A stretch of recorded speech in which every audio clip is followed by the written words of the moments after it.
Olá, graça e paz a todos vocês. Que alegria, que privilégio estarmos juntos na Escola de Cristo e aprendermos lições maravilhosas. Que a graça de Jesus, o amor de Deus e a comunhão do Espírito Santo alcance as nossas vidas nesse dia. Sabe, queridos, estamos juntos para aprendermos de Deus e Deus tem muita coisa para falar a mim e a você e nós precisamos estar agora com humildade para aprender de Jesus, sentar aos seus pés para que Ele fale ao nosso coração. Sabe, nós vamos estudar um tema aqui fantástico, como Jesus é revelado na Bíblia, como Jesus é o primogênito dos mortos. Como isso é possível, Jesus ser primogênito ou o primeiro dos mortos, quando Jesus morreu há 2000 anos atrás e o mundo a gente tem como já existe há mais de 6.000 anos, e nós temos os primeiros, por exemplo, Abel foi o primeiro homem que a gente tem o relato bíblico que morreu. E como então assim Jesus é o primogênito, é o primeiro que morreu? Nós vamos entender sobre isso, e aí para isso nós vamos orar para que o Espírito Santo nos ilumine. Amado Deus, querido Pai, que o Santo e Bom Espírito nos capacite agora ao estudarmos a Tua Palavra. Nós precisamos de Ti. É aqui que nós estamos agora na Tua presença, carentes e dependentes do Senhor. Nós choramos em nome de Jesus. Amém. Olha só, como é que Jesus pode ser o primogênito ou o primeiro dos mortos? Então nós vamos para esse texto aqui que está em Apocalipse, para a gente poder entender. Apocalipse capítulo 1, para a gente poder compreender o que e como decifrar esse enigma, Jesus sendo o primeiro o primeiro do que morreu. Capítulo 1, verso 5 diz assim, Apocalipse 1, verso 5, nós temos aqui o texto bíblico para a gente poder estudar. Diz o texto bíblico: e da parte de Jesus Cristo, a fiel testemunha, o primogênito dos mortos, o soberano dos reis da terra, aquele que nos ama e pelo seu sangue nos libertou dos nossos pecados. Ou seja, graça e paz da parte de Jesus Cristo.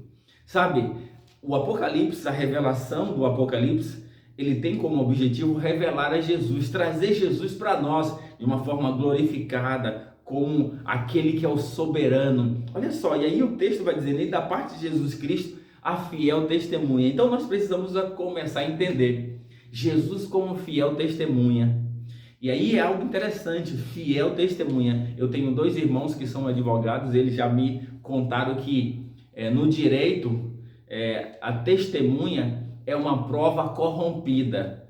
Testemunha é uma prova corrompida. Por quê? Porque o ser humano ele pode mentir, ele pode enganar. Então o direito já considera a testemunha como uma prova corrompida, ou seja, não é seguro. Mas aqui nós temos a Jesus que ele começa a dizer de forma clara que ele é a fiel testemunha. Jesus não é uma testemunha corrompida, muito pelo contrário, ele é fiel, ele é verdadeiro. Naquilo que ele fala, há uma verdade absoluta. Então eu e você estamos agora diante de um ser, Jesus Cristo, que é fiel testemunha. Ele sabe quem é você, ele sabe quem eu sou. Ele não mente com relação à nossa realidade, à nossa estrutura, à nossa condição. E ele então agora diz, aí em seguida o texto vai dizer, ele é o primogênito dos mortos. Mas como Jesus é o primogênito dos mortos? Aí nós precisamos então agora andar um pouquinho aqui para o capítulo 13, verso 8, que a gente vai começar a entender isso. Como é que ele é o primeiro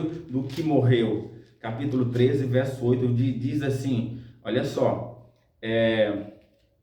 e adora-lo-ão todos, isso, adorar a besta, tá? Adora-lo-ão todos esses, aqui adora-lo-ão a besta, tá? O capítulo 13 fala sobre isso, adora-lo-ão os que habitam sobre a terra, aqueles cujos nomes não foram escritos no livro da vida do Cordeiro, que foi morto desde a fundação do mundo. Quem vai adorar a besta é aquele que não tem o seu nome escrito no livro da vida do Cordeiro, que foi morto quando? Desde a fundação do mundo. Então Jesus é o primogênito dos mortos, porque desde que o mundo foi formado, quando entrou o pecado, quem morreu para nos dar a salvação foi Jesus. E aí a gente precisa então entender, vamos para 1 Pedro aqui, capítulo 1, 1 Pedro, capítulo 1, nós vamos ainda descobrir mais sobre isso. 1 Pedro, capítulo 1, verso 18, 19, diz assim, e o 20. Sabendo que não foi mediante coisas corruptíveis, como prata ou ouro, que fosse resgatado do vosso fútil procedimento que vossos pais vos legaram, mas pelo precioso sangue como de cordeiro, sem defeito e sem mácula, o sangue de Cristo, conhecido com efeito antes da fundação do mundo, porém manifestado no fim dos tempos por amor de vós. Então, a morte de Jesus já foi um fato real até mesmo antes da fundação do mundo. Ou seja, o plano para resgate do ser humano não foi feito assim de imediato após a entrada do pecado. Não, Deus, conhecendo a estrutura, conhecendo todo o futuro, ele já preveu. Ele sabia que o ser humano poderia pecar, e aí ele já tinha o plano da solução. E como era esse plano? Jesus morreria por cada um de nós. Então, o primeiro que morreu no lugar do ser humano foi Jesus. Então, por isso ele é o primogênito, ele é o primeiro que morreu aqui no planeta Terra. Sabe por quê? Quando a gente vai para Gênesis, olha, capítulo 2 de Gênesis, nós temos um texto bem interessante. Capítulo 2 de Gênesis, nós temos lá o texto quando Jesus diz para Adão e para Eva. Ele diz assim, a partir do verso 15 a 17, tomou, pois Deus, capítulo 2 de Gênesis, verso 15, 16 e 17. Tomou, pois o Senhor Deus ao homem e o colocou no jardim do Éden para cultivar e guardar. E o Senhor lhe deu esta ordem, de toda árvore do jardim comerás livremente, mas da árvore do conhecimento do bem e do mal não comerás, porque no dia em que delas comeres, certamente morrerás. Deus deu a liberdade ao ser humano e colocou a árvore da ciência do bem e do mal, disse, olha, aqui você é livre e pode comer de todos, mas dessa árvore aqui você não coma, porque se você comer, certamente morrerás.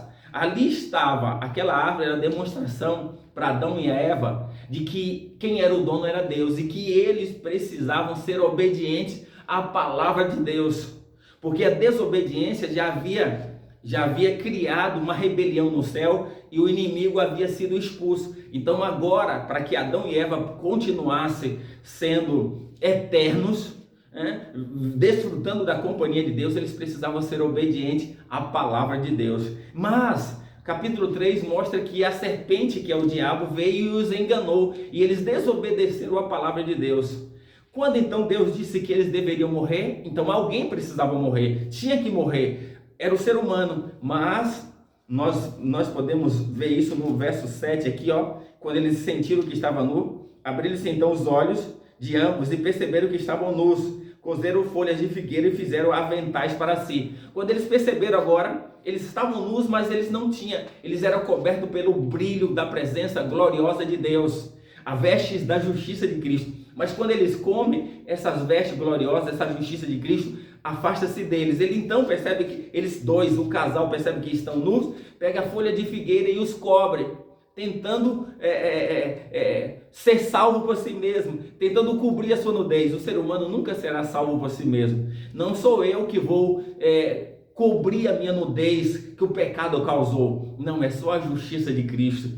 Aí o ser humano tinha que morrer, essa era a promessa. Mas agora vem a graça. Capítulo 3, verso 21 diz assim: fez o Senhor Deus vestimenta de peles para Adão e a sua mulher e os vestiu. Aqui está. Agora sim, eles então agora que deveriam morrer, alguém morreu no lugar deles. Para que você, para que eu, para que nós possamos ter uma vestimenta de pele de animal, é preciso que o animal morra. Então Deus nesse instante matou um cordeiro, o cordeiro que representava Jesus, porque João Batista no capítulo 1 do livro de João vai dizer assim: eis o cordeiro de Deus que tira o pecado do mundo. Ou seja, Jesus morreu aqui na forma do cordeiro para salvar a mim e a você. Então eu e você precisamos compreender, queridos, que a salvação é unicamente pelo sacrifício de Cristo. Então Cristo morreu para nos salvar. Nós fomos alcançados pela sua graça, nós fomos alcançados pelo seu perdão.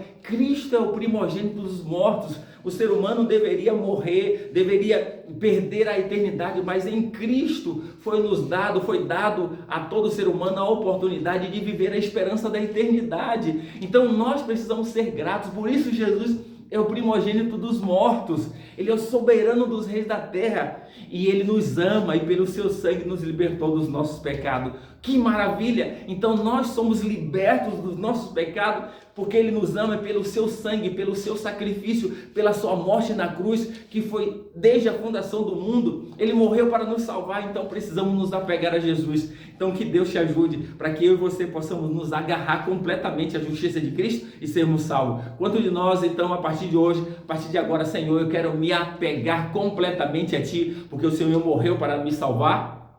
Que Deus abençoe, eu quero que você também assim o decida. Vamos orar. Amado Deus, obrigado pela Tua palavra, obrigado pela verdade da mesma. Ajuda-nos, Senhor, a nos entregar completamente a Ti. É a nossa oração em nome de Jesus. Amém.